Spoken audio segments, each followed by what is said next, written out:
pomeriggio amici di Sportissimi, un saluto dal vostro Marco Genduso per commentarvi la finale di C1 tra Sporting Alcamo e Trem Calcio a 5. Grande stagione, soprattutto considerato la nascita di questa squadra soltanto ad agosto, poi Parrino! E la sblocca subito lo Sporting Alcamo, non sbaglia Francesco Parrino. Ecco, Imperato entra adesso in campo, scarica su Vivona che va sul fondo, palla in mezzo, Imperato, Tripolino, palla rimane lì, occasionissima per lo Sporting Alcamo. Palla alta, spinge un po' Molinaro, poi palla rimane lì, apparecchia per Imperato! E poi il gol del 2-0, la prima volta non è andata bene, la seconda sì, 2-0, esulta lo Sporting Alcamo. Di Dio allarga per Finazzo, buono l'aggancio Finazzo e poi il palo con la respinta spaccata di Dalba. Di Dio cambia gioco, Scalavino punta la difesa due volte, Scalavino ubriaca tutti, Scalavino sul destro, buon calcione e poi la respinta di Dalba, ma che giocata di Francesco Scalavino. Azione importante ancora per lo Sporting che continua ad attaccare con Hernandez, vuole dietro Caresani che calcio con la punta, forse una deviazione, forse no, però il risultato è di 3-0, esulta Caresani col pubblico di casa.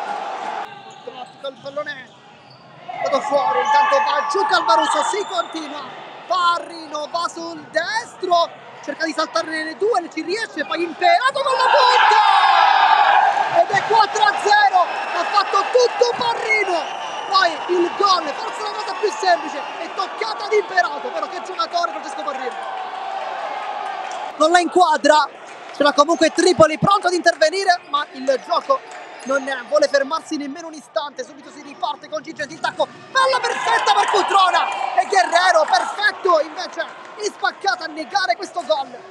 Girgenti ancora, poi Caresani per Parrino, contropiede contro Di Dio, Parrino con la punta, deviazione, poi la tocca anche Monteleone, molto sfortunato perché la rimessa è del Trem.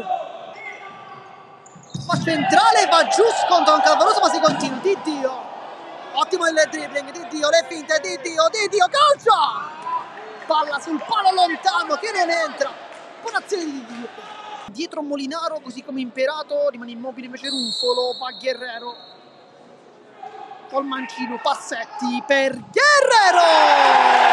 Non sbaglia ed esulta verso il pubblico di casa. Fa vedere anche un tatuaggio probabilmente. Anzi no, il paraspinco, no, un tatuaggio invece. Ed è 5-0. Stato vicino più che mai al gol di Dio. Poi Scalavino sbaglia, Guerrero la tiene perfettamente in porta! Doppietta personale per Ronald Guerrero. Cutrona cambia gioco per Di Dio che calcia e poi Di Grazia non arriva nemmeno in questa. Si ferma sul palo il tentativo del Trem Calcio a 5 che è veramente tanto sfortunato. Runfolo che voleva lasciato questo pallone, forse per autolanciarsi, poi abbiamo l'aggancio da Urlo, tocca Tripoli e poi ancora Hernandez, 7-0. Quella controlla Emmolo, 1-2 che non si concretizza, Hernandez! E arriva anche il gol che adesso porta la partita al risultato di 8-0.